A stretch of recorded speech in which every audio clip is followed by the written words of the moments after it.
Yeah, so this was rather dry probably to look a little bit at the organizational implications with Essex. But there is of course a big question. So first of all, is this a suitable style for project management? Is this actually something that we can implement? And of course there are aspects that we can implement, but the more prescriptive it is, the more it is actually, well, it may be applied out of the relevant context. Yeah, so my plea really was Essex, and now coming to professional ethics is as well, to consider strongly for yourself what are the ethical implications, how can you avoid ethical dilemmas with your organization that you're employing, and what are really the ethics that are that you should comply to. And that means as well you have to have a little bit deeper understanding. But here's a question for you. Why do we need to consider ethics during our professional practice? Have you come across it as something that is useful? Or do you think it's just a topic that has come in by the government and now Robert is telling us about it, that it's important, and then in reality it's not important? Or have you seen the application of ethics? What do you think? In the RICS now you have to do training in ethics as part of your continued professional development every year, whereas you used to just have to do it and know it to become chartered, and now you've got to do 10 hours I think of ethics studies a year. Yeah. So you have to pick the reasons, well, that RICS ethics and how you put it in practice. Have you done the CPD? Yeah. And actually from that it's as well extremely prescriptive. It tells you what to do, what not to do.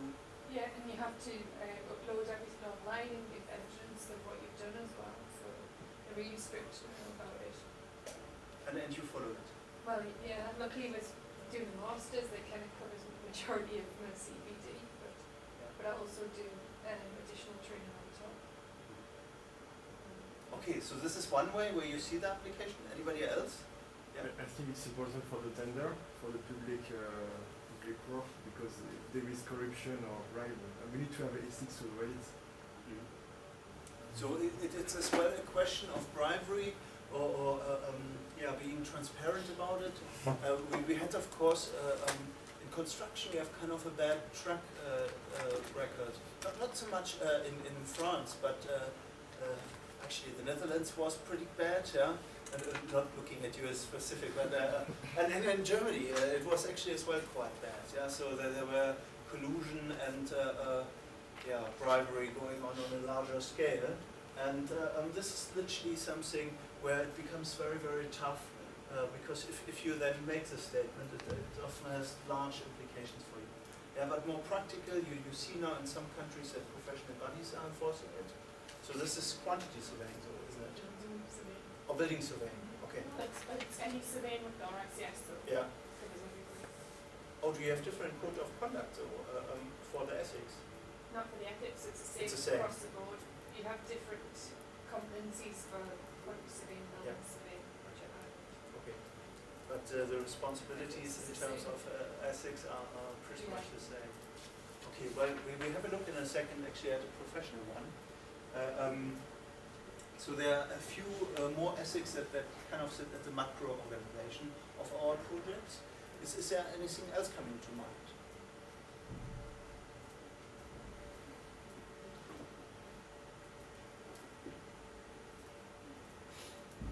Okay, so we have a macro view. Yeah. Maybe about sustainability. Oh, what in particular? I mean, if the choice we made, we could affect the environment. So we need to have a certain ethics. I like this. This is very deep, actually. Yeah, so ethics have, of course, as well profound influence on how we are perceived in our society, in our community. Yeah, so if you are acting responsible, if people actually see that you're thinking about the implications of your project, then this is, of course, perceived a lot better. But this is very extremely tough.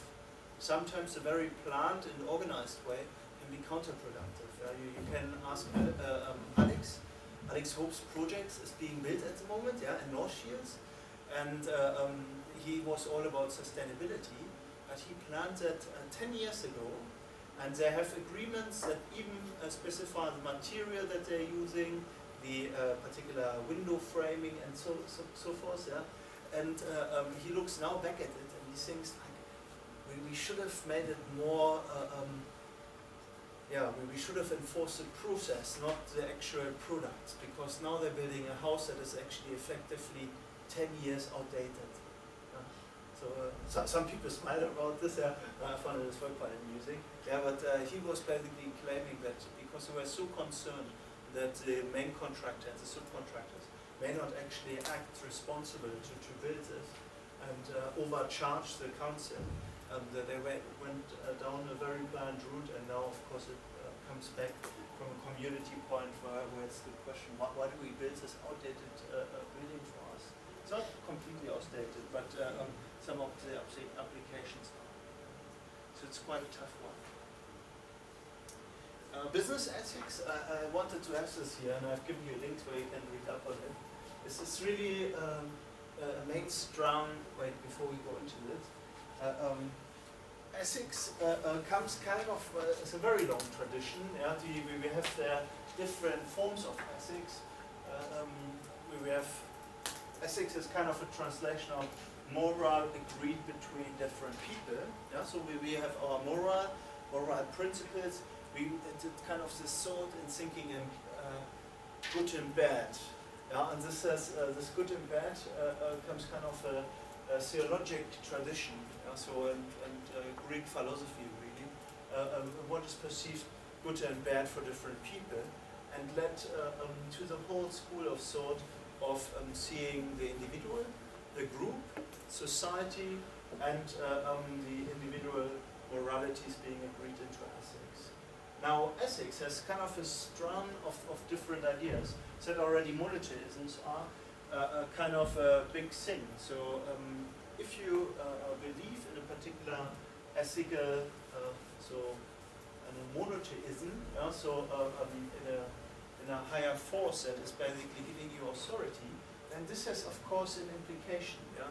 Then the morale and ethics impose the will of that higher force is kind of the premises of your ethics. That's an ethical conduct. And actually in many societies we live by this.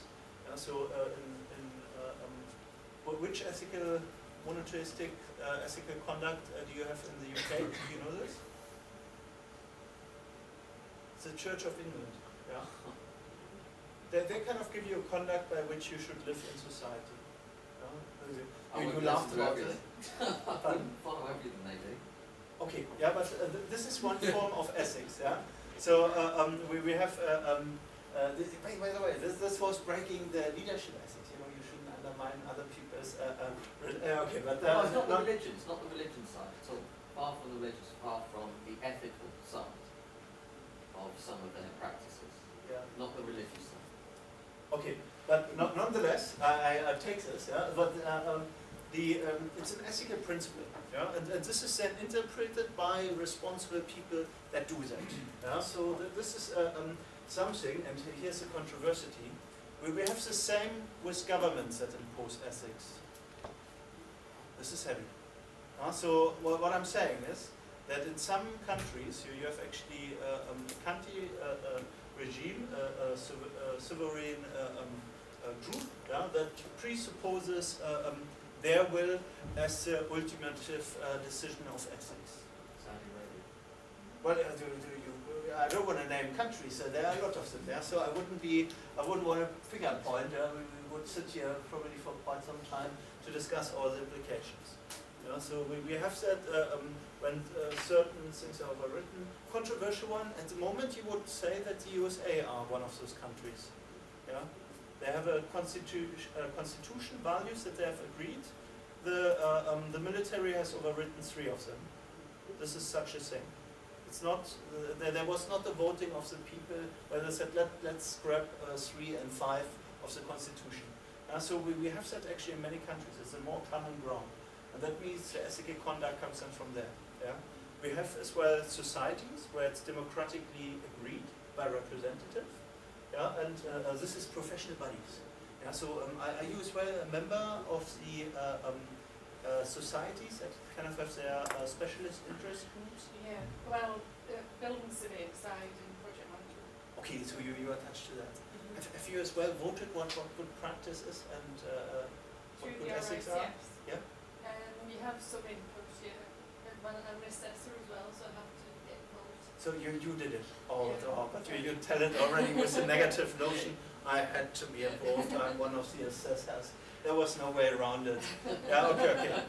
This is what democracy can bring with it. Yeah, so actually, I get always told that Switzerland is really great as a democracy. It's because if you don't turn up in your council, yeah, you get fined, and it's a hefty fine. So actually, in the canton where my grandparents lived, there in Graubünden, it's Engadin, yeah. So it's £500 if you don't turn up. Yeah, so this really incentivizes a lot of people. But I can tell you now, there are a lot of families that kind of pay the fee all the time as well. Yeah, so the democracy even falls flat on that account. So it's not all that pretty, whatever you say. But okay, so the democracy and representing groups, yeah, defining ethics, certainly one step further away, yeah, from having imposed values. Both are always imposed to a degree, but there's a certain hierarchy. Up to Habermas' definition, this is more recent, he wrote this 12 years ago.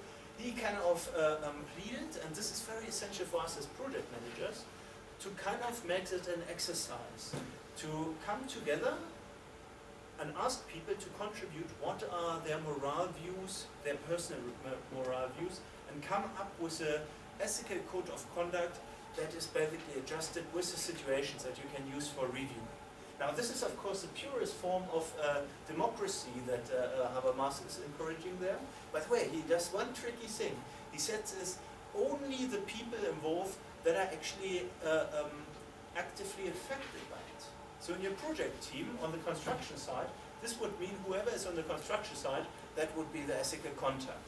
And this would change enormously. So in the global project of Total, you would see that Great Britain wouldn't have a legal account to question what Total was doing, because they weren't even on site. There was a foreman that was on site, so he would have had to negotiate with the people from Total and the specialist contractors that were brought in to actually negotiate for this. Now Habermas is of course as well an idealist and philosopher, and he has certainly a very high spirit into the will of people. We have already heard, you have already hinted, you do it, but it's a painful procedure. And I've told you already, in Switzerland, they don't even turn up and then take the fee of £500. This is quite alright for them. So you need a buy-in, the will to do so. This is what Habermas basically states. But this is Rousseau has as well a very similar notion. Rousseau goes a step further and he says it should be agreed by the people that are directly affected by it. So he comes from a similar notion, and it's very powerful. Now, when we come to business ethics, there are certain dilemmas. So this is business ethics is a recent thing. We haven't really started that properly, but there was something like business ethics. That meant you got a philosophy professor in ethics that kind of would talk to the companies. So and then you would kind of apply ethical strands to the business settings. Since 2001, we take that a little bit more serious. And then, does anybody know why 2001? What happened in 2001? Your banking. Yeah. Well, what happened? Their unethical bastards who robbed us all. Oh. Yeah, okay, this is not the way I would say it, but there were jokes, and I think the joke was, you give a man a pistol, he can rob you. You give a man a bank, and he can steal from everybody. Yeah. So this was the idea. But okay, this is a joke. Yeah, but it was a notion that people had basically done business with prioritizing their private interest, but acting on behalf of others. And this was considered highly unethical, and we didn't have any legislation or actually laws against it. Because quite frankly, we have laws that if you're doing business, you should do so with a profit, and that is actually a law, otherwise you go out of business. But this is really where this stemmed from. So if you're interested in that, that was a Citigroup, a bank in America, was quite famous in the English literature, at least for this. More recently, AIG, another wonderful cluster of insurance and banking. Yeah? So if there's a lot about it. And it was really the notion of bringing in an ethical standard to comply with. Yeah? So you saw in a lot of governments, actually in pretty much all the governments that we see represented here at the moment, we certainly have that. We have business ethics that is often pre-subscribed by the government in negotiation with companies, with business leaders. And it has led to very different outcomes. In the UK, it's actually quite prescriptive in terms of encouraging you to do corporate social responsibility activities and having as well a clear remit along those lines. In other countries, it meant a more transparent approach to leadership. Bless you. Thank you. It led as well to professional ethics. So this is kind of the enforcing of notion of particular professions that have a huge responsibility along this, project management being one of them. Yeah, and there were certain implications with this. So business ethic has both normative and descriptive dimensions. So normative being we relate to the past and compare. This means if you're going out, and you do what you're doing, professional CPD events that kind of take you along a more ethical path, you will improve automatically, because normative means we are comparing to the norm, to what has happened before. This is based on empiric. So the good news at this point is you can just do better, quite frankly, which is kind of sad for everybody that has been long in the industry. But there's another notion. There's a descriptive dimension. So it means that you have at the moment we are still kind of looking at practice.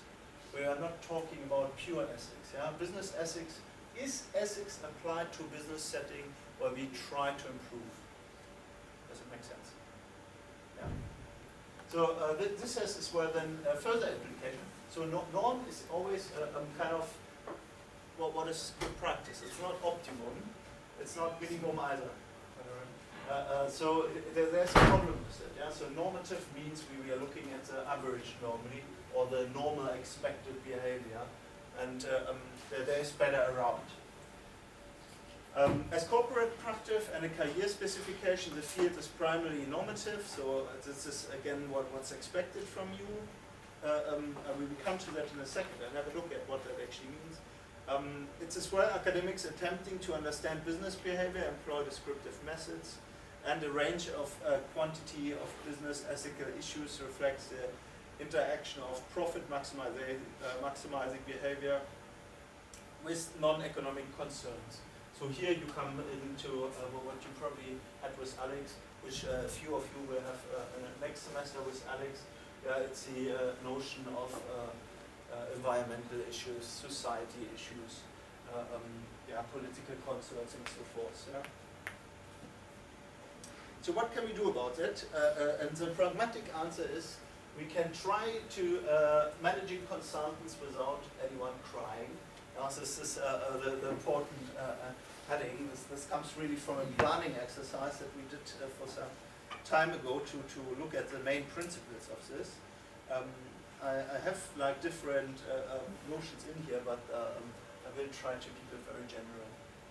So why do we need professional ethics? It's understanding the client environment, then understanding the consultant environment, and with the consultant environment, as well as the subcontractors and general stakeholder environment, of course. So and the better outcomes here being no tears. This was a kind of remit of this. We have a lot of professional codes nowadays of ethics and managing consultants. And I have tried to summarize that with a picture on the left side. Do the right thing. There's still something that resonates deeply with me.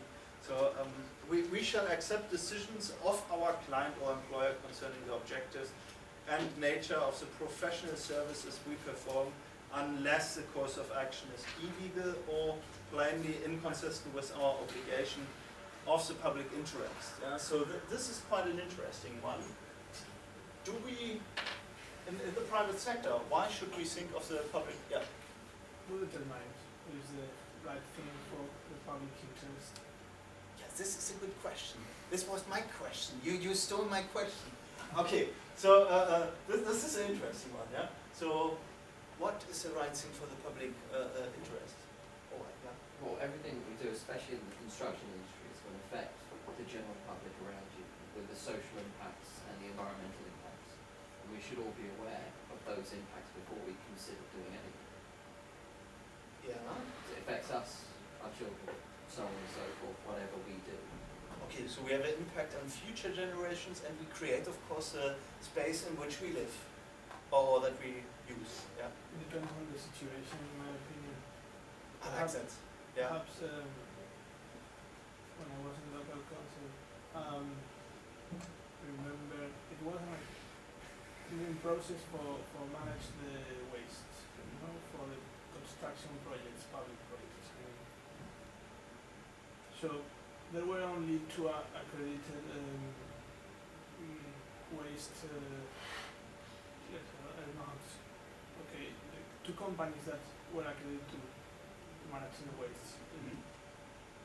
So it was Or to recycle it and Yeah, get. it was public money, and you know that they know that they are the only two companies. So you know what will happen? They increase the price, and you look after the money of the community. And even if you don't break the rules, but you just start playing your game and say, okay, try to make an effort. I'm happy with your service, but I can commit myself, and so on. And eventually, the price was the half than the first price. So, what's the limit? Okay, so you are as well concerned, yeah, with the money drive, the return on the investment of the companies that they are after. Yeah, if you look after the public money, who determines the. Well, you highlight here, so this is as well a notion, yeah, that the waste companies should have actually looked at. So you quite rightly saying here, yeah, that you felt they weren't actually acting very ethical by kind I'm of. trying to say that it depends on the situation. Okay, but it depends greatly. Yeah, okay, I'm happy with this. Any other examples along those lines? Why should we? Yeah. Well, I worked on an environmental project where the company wanted to demolish basically like a greenbelt area and just build all over it. And the government were just having none of it, trying to protect the local environment. And that's one of the things we had to convince the shareholders, no, you cannot, this is totally unethical, you cannot do this. And luckily they went along with it. So in some cases, you are talking already about the role of the project manager, making as well the client or representatives of the client aware of the ethical implications. What some of the project actions may actually bring along with it. No, I refuse to go ahead with it.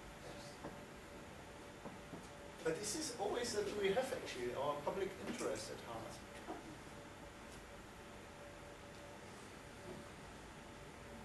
I think if the public doesn't care about anything, then it's, I don't know if it's not considered ethical, but it probably is easier for it to happen.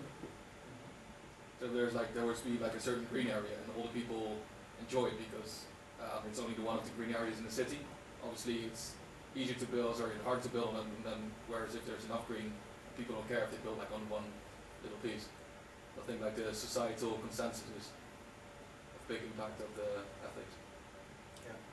And how people as well relate to it, of course. Yeah? Yeah. You pointed that well out. Yeah. Is that like Turkey? They tried to build on that green belt and then everyone just revolted. Yeah, I mean, Turkey had a large demonstration of our project. It was really like a redeveloping of the city in that part. That to watch. Okay, but so this is kind of a interesting one. Legal implications are very different from country to country. Yeah, for example, this is a very untimely notion, but I pick again on countries that I've lived in or been into. In Switzerland, tax avoidance is a minor delict, whilst in other countries this is highly illegal. Yeah. So in some cases, people are not being paid officially the right way, means that they may not actually turn up when it comes to reporting what the turnover is that they had. Yeah, so there's business implications with it. Yeah, and law is actually often a national thing. We have only very few international laws. Do you know any international laws? The agreements from the European Union, like the Schengen Agreement, it's not really law though. Well, this is normally actually a country agreed law. We have very few. Yeah? There are, well, you should not steal as a notion that is kind of internationally agreed. Otherwise, you're allowed to shoot the other person. Yeah, so this is kind of ocean law. Property is something that we actually agree on. Yeah, this is the only law, and you can protect yourself against it. Shipping laws are ironically the only international law that we really have. Yeah, but it's kind of a strange thing. Yeah, so be aware. National law differs from location to location, and law is always a question of interpretation as well. So make sure that you actually understand the locality that you're in, and that you are complying with the laws, of course. Yeah? This can be very counterintuitive. The famous case is, of course, Nestle, who introduced clean drinking water to a country. This is how their PR saw it. The locals in, I think, Ecuador saw it as privatizing water supply, which it was. And it was perceived as highly unethical. There were demonstrations in Switzerland. Nestle is a Swiss company. And it was perceived that this is not all right, because it was Ecuador had very little financial means, and that meant that people would come in a position where they couldn't actually afford the drinking water. And this is, of course, a terrible position to be in. But they actually showed that they are complying to the minimum guidance of governance and ethics of Ecuador. So they had actually performed better ethical principles than the companies that were based there. Yeah. But still, in Switzerland, this backfired. They had a huge image loss in Switzerland, and they had to actually withdraw it. Yeah. So it has been now returned into the public hands in Ecuador. Actually, I haven't been there, so I'm not quite sure how this has affected now, this returning or not returning. Yeah, but there are issues like that certainly come across it as well. Yeah. We shall protect and enhance the integrity of our profession. This is another common theme. So this means as well potentially reporting bad practice. Yeah? Not necessarily like officially, but making colleagues aware if they're not complying to practice. Yeah? And then if they insist on not leaning in towards a professional conduct, then reporting them. So there's actually a step ladder of reporting. Yeah? And then last but not least, we shall describe and comment of the work and views of other professionals in a professional manner. So this is literally what's defined under that. With this, there is a consultant management process. So this is kind of where the tiers are normally coming along. We had a little bit of that. So client activity you have on the top. Yeah, so this is need determined scope, evaluated.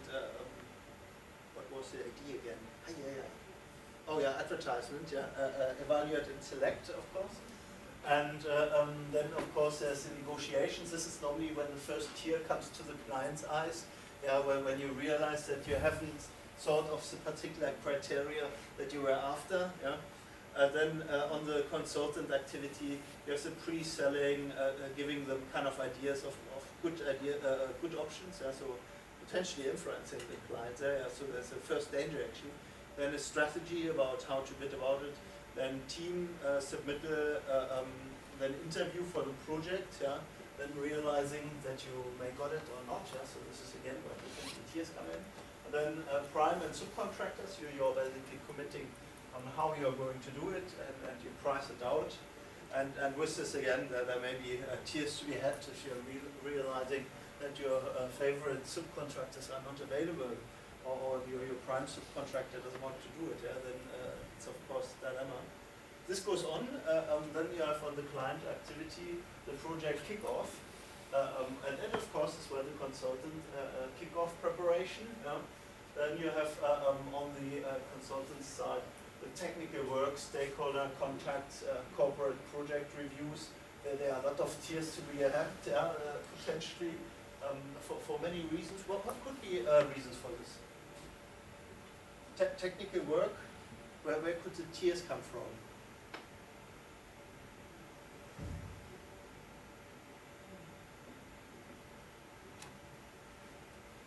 Disagreements?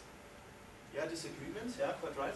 We had it from you, so now realizing that there are only 2 companies that can actually perform to the specifications, and they have been waiting the whole time. This is my year to earn a lot, So this is a potential tier, So technical work may be actually required. Stakeholder contacts, we had it with Turkey. The activists have just waited for the project to kick off, and now they're demonstrating and nobody gets on the side or off the side. So this is of course as well nightmare. And then corporate project reviews. Your project may actually not be where the company wants to go strategically. So they're like, oh, the resources, do you really need this? Being reviewed all the time on the resource use, this is normally a very bad start for a project. Same actually on the client side, coordination meetings and reviews. So coordination, you realize it's under a resource, people can only commit to time slots that don't actually fit to your schedule. So this is a classic one too. As a subcontractors, actually we have a lot of work where we cannot commit at the moment. When you want us, you have given us 2 weeks, we can only come in the last 4 days, but we can make it then. So this may actually change how you have planned it as well. Then meetings, the reviews are normally the nice ones, where you get actually feedback on how the detail works. So there are potential knock-on effects where you again have to negotiate on how you're actually doing this. And then last but not least, the wind down project close out. There are a lot of tiers to be had at that stage if you have any issues there. So wind down is really when you use as well resources for other projects potentially. The crane is leaving, but somebody has still a position that needed actually the crane. This is a pretty potential tiers source. And then when you come to the project close out, hidden defects that have been actually signed off where responsibilities or liabilities have gone. That is of course a complete nightmare. But I mean, this is just a few. You will see that there are, when you look at the ethics and dilemma, there's actually substantial literature in project management on this. So it's worthwhile looking at it. With the ethics that we have officially, well, this is for planning, so be careful. This is not necessarily for us.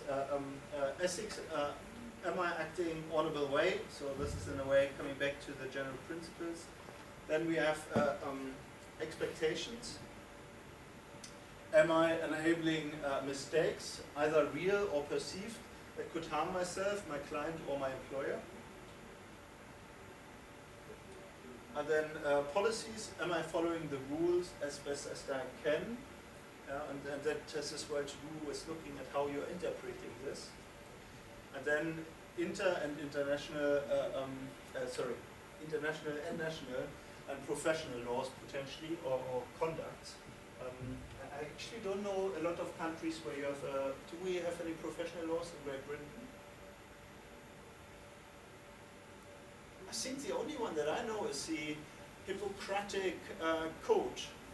Does anybody know which one The that is? medical one. Yeah, it's a medical one, Yeah. signed in 1253. And it meant that the surgeon will read in a tempo that the butcher can cut along. Yeah? So there's a whole history raft behind this. But it literally meant that you act honorable, and it has been, well, Hippocratic, what is that renowned for? Common language? Oh, nobody knows this. It's not you mean the oath, Yeah? or that you have to help the patient at any time. So Physician do no harm. Yeah. Okay. No, this is correct. Yeah, but it's actually enforceable legally. Oh, but no, nobody.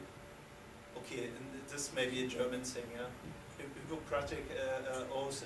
This is well renowned in a different light, and actually it doesn't really add to it.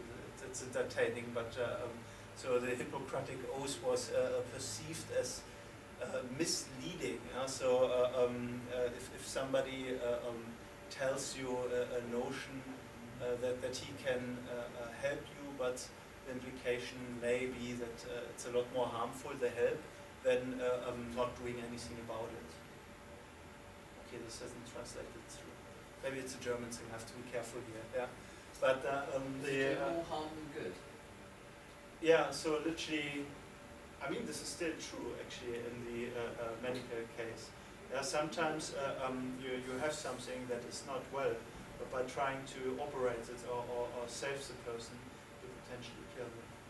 So it became famous in German as a negative notion of evaluating the harm that either procedure can actually lead to. So leaving it where it is versus what may help, how you may help, and what's the impact of things going wrong. Okay, far too long story. It wasn't even that funny. So there's certainly this divide. Yeah. Again, I'm not really aware of many professional laws. Yeah. But we have, of course, the notion that you're being accountable for the role that you're being contracted in. Yeah. The orange jumpsuit is actually when it's illegal. That was the notion.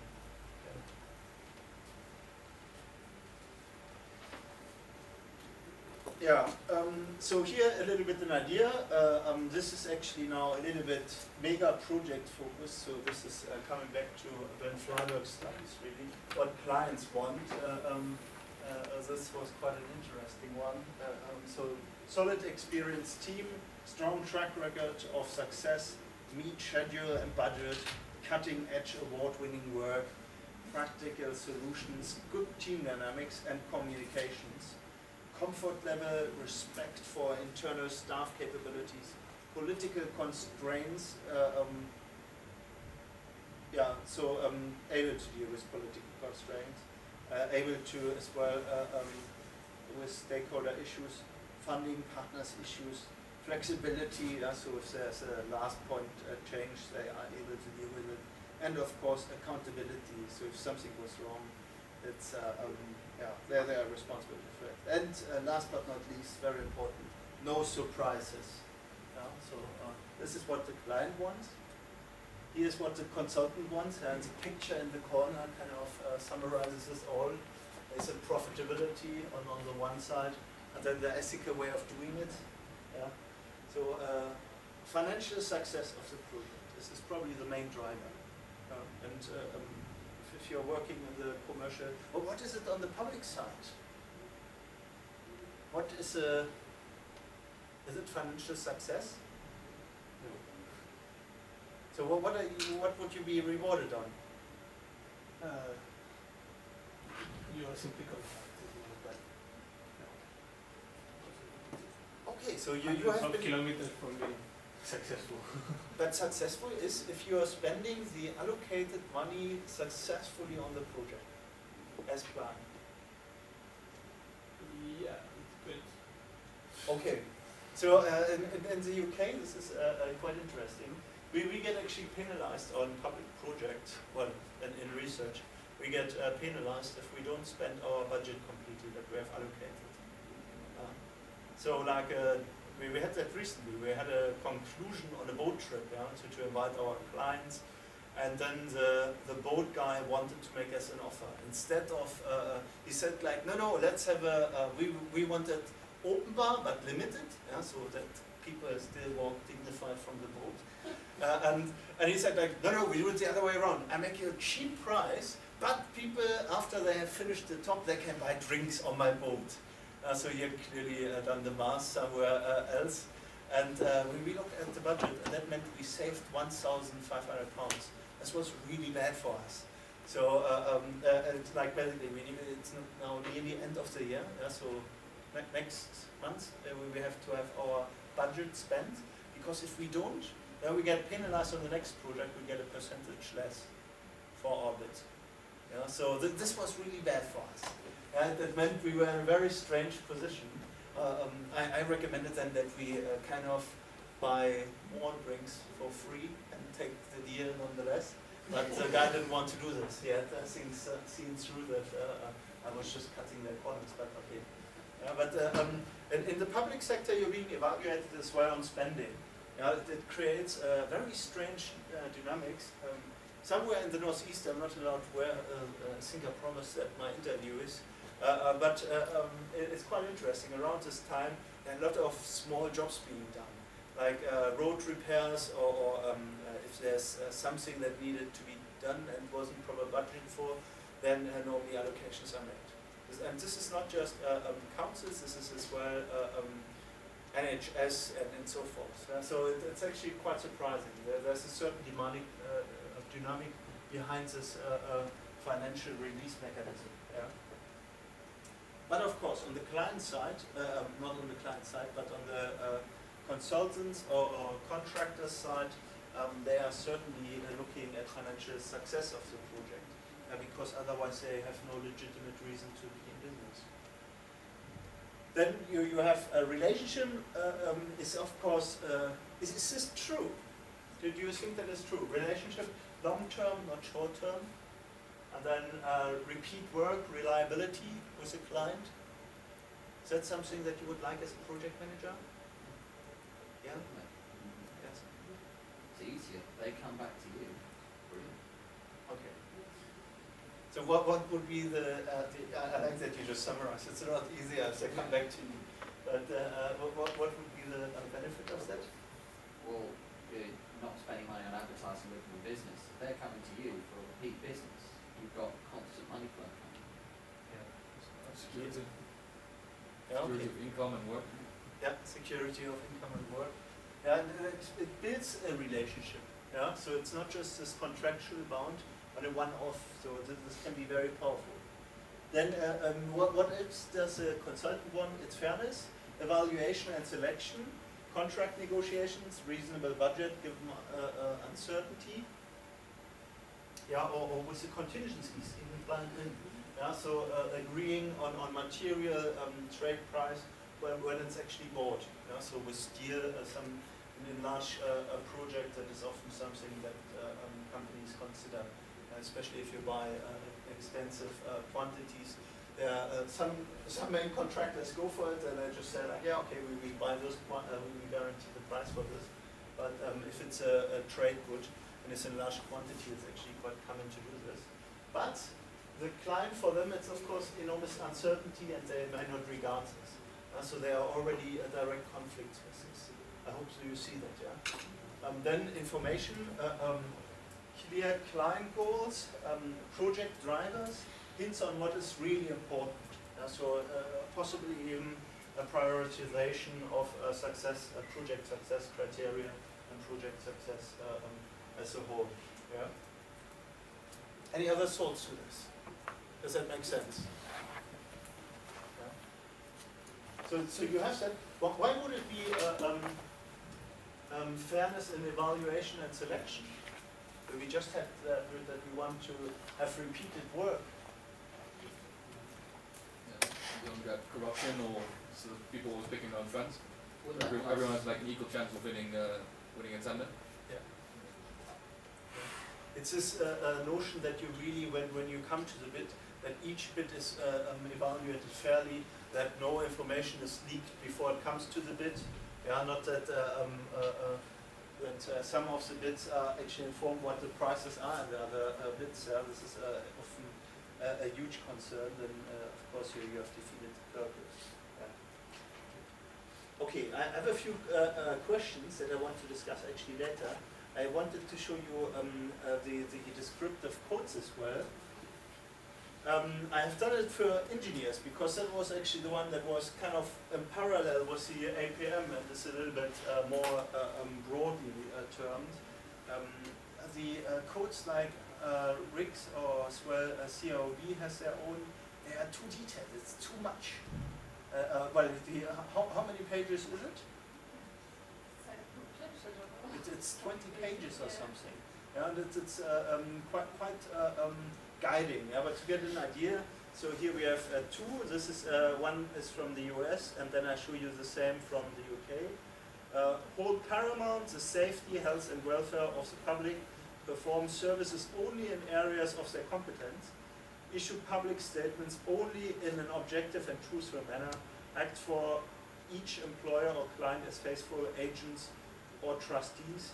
Avoid deceptive acts. Conduct themselves honorably, responsibly, ethically, and lawfully, so as to enhance the honor, reputation, and usefulness of the profession. So this is a USA way, and here is, here's a UK code of conduct.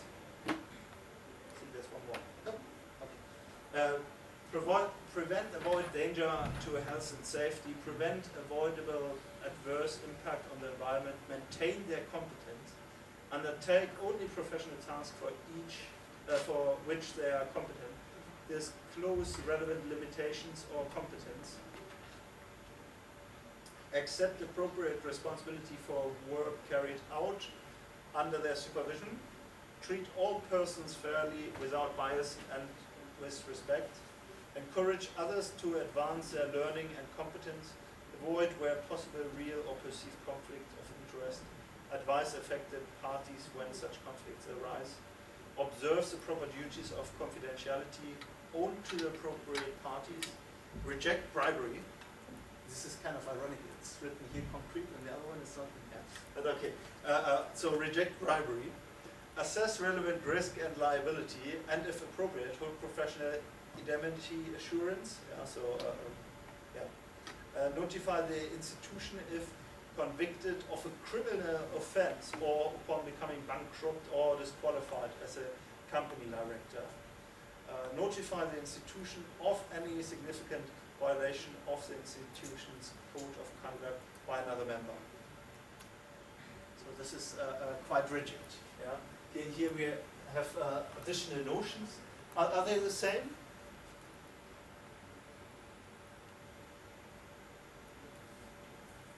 This one has a bit more, but Is it more or?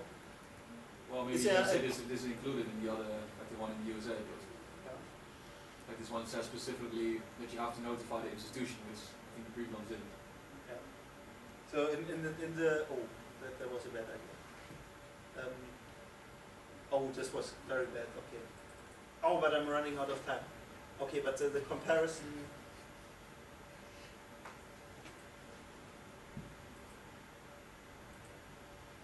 Here it's kind of a plea, yeah. Whereas in the British one, in the UK one, sorry, it's actually explicit, yeah.